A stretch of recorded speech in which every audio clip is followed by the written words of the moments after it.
സമസ്തയുടെ റോള് എന്ത്? നിങ്ങളുടെ കൂട്ടത്തിലെ മുറബിയായ ഗുരു ആരാണ്? സമസ്തയുടെ 100ാം വാർഷിക മഹാസമ്മേളനത്തോടനുബന്ധിച്ച് നടന്ന ശതാബ്ദി യാത്രയുടെ സ്വീകരണ സമ്മേളനത്തിലെ ചെറിയൊരു ഭാഗം നമുക്ക് കാണാം.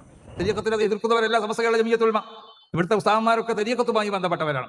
പരമോന്നത പണ്ഡിത സഭ എന്ന് അവകാശപ്പെടുന്ന സമസ്തയുടെ ഏറ്റവും തലപ്പത്തിരിക്കുന്ന പ്രസിഡന്റിന്റെ വാക്കുകളാണിത്. ഷെയ്ഖും ത്വരീഖത്തൊക്കെ അംഗീകരിക്കുന്നവരാണ് ഞങ്ങളെന്ന്. ഇവരുടെ നേതാക്കളൊക്കെ ത്വരീഖത്തിന്റെ ആൾക്കാരുമാണത്രേ.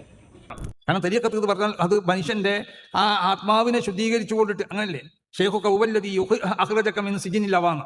ഒരു യഥാർത്ഥ ഷെയ്ഖിനെ നമുക്ക് കിട്ടിയാൽ ആ ഷെയ്ഖ് ചെയ്യുന്ന പണി എന്താ? അഖ്റജക മിൻ സിജ്നിൽ ഹവാ, തടീന്റെ ഇച്ഛയാവുന്ന ആ ജയിലിൽ നിന്ന് എനിക്ക് മോചനാണ് ഈ കാരണം ആ ഷെയ്ഖ് ചെയ്യുന്നത്.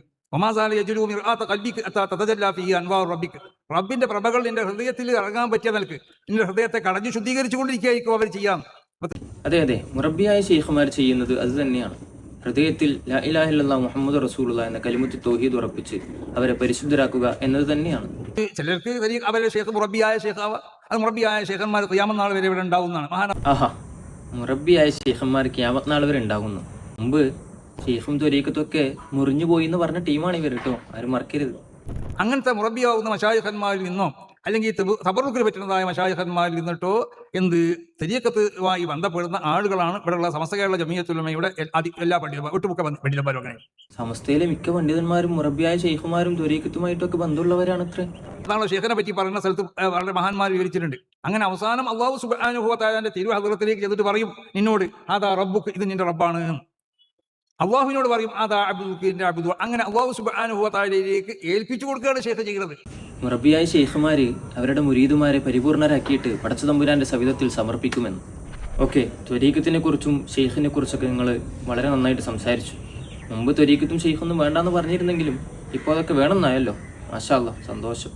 എങ്കിൽ നമുക്ക് കാര്യത്തിലേക്ക് കിടക്കാം. മുറബിയായ ഗുരുക്കന്മാരാണ് ആളുകളെ തർബിയത്ത് ചെയ്ത് പടച്ചതമ്പുരാനിലേക്ക് എത്തിക്കുന്നത് എന്ന് നിങ്ങൾ പറഞ്ഞു. എങ്കിൽ ഇവിടെ നിങ്ങളുടെ അഥവാ സമസ്തയുടെ റോള് എന്ത്? നിങ്ങളുടെ നേതാക്കളിൽ പലരും ത്വരീഖത്ത് അംഗീകരിച്ചവരാണെന്ന് നിങ്ങൾ പറഞ്ഞല്ലോ. എങ്കിൽ ആ ത്വരീഖത്ത്, ആ നേർവഴി നിങ്ങളുടെ അണികൾക്ക് വേണ്ടയോ? നിങ്ങളുടെ അണികൾ ഷെയ്ഖായി സ്വീകരിക്കേണ്ട നിങ്ങളുടെ കൂട്ടത്തിലെ മുറബിയായ ഗുരു ആരാണ്? എന്തുകൊണ്ടത് നിങ്ങൾ പറഞ്ഞു കൊടുക്കുന്നില്ല? ആ കൂട്ടത്തിൽ അങ്ങനെ ഒരാളില്ലല്ലേ, എന്താ ചെയ്യുക? അല്ലെങ്കിൽ ഇപ്പോൾ ഷെയ്ഖും ത്വരീഖത്തൊക്കെ വേണമെന്ന് പറഞ്ഞതുപോലെ കുറച്ച് കഴിയുമ്പോൾ മുറബിയായ ഷെയ്ഖും നിങ്ങളിൽ നിന്ന് തന്നെ വരുമായിരിക്കും അല്ലേ? സമസ്തയുടെ ജമിയത്തുൽ ഉലമ വലിയൊരു സംഘടനയാണ്. ഇപ്പൊ എല്ലാവർക്കും മനസ്സിലായി, നമ്മൾ വലിയ സംഘടന എന്ന് പറയുമ്പോൾ അതെല്ലാവർക്കും ഒരു സംശയമാണ്. ഇപ്പൊ എല്ലാവർക്കും മനസ്സിലായില്ലേ, സംഘടനന്റെ വലിപ്പം മനസ്സിലായാലും എല്ലാവരും. 100ാം വാർഷിക സമ്മേളനത്തിലെ പ്രസിഡന്റിന്റെ വാക്കുകൾ ഇതാണ് ഇവരുടെ യഥാർത്ഥ ലക്ഷ്യം. സംഘടന വലുതാക്കുക, അതിന്റെ വലിപ്പം കാണിച്ച് സ്വയം നിർവൃതി അടയുക. സഹോദരങ്ങളെ, ചിന്തിക്ക്.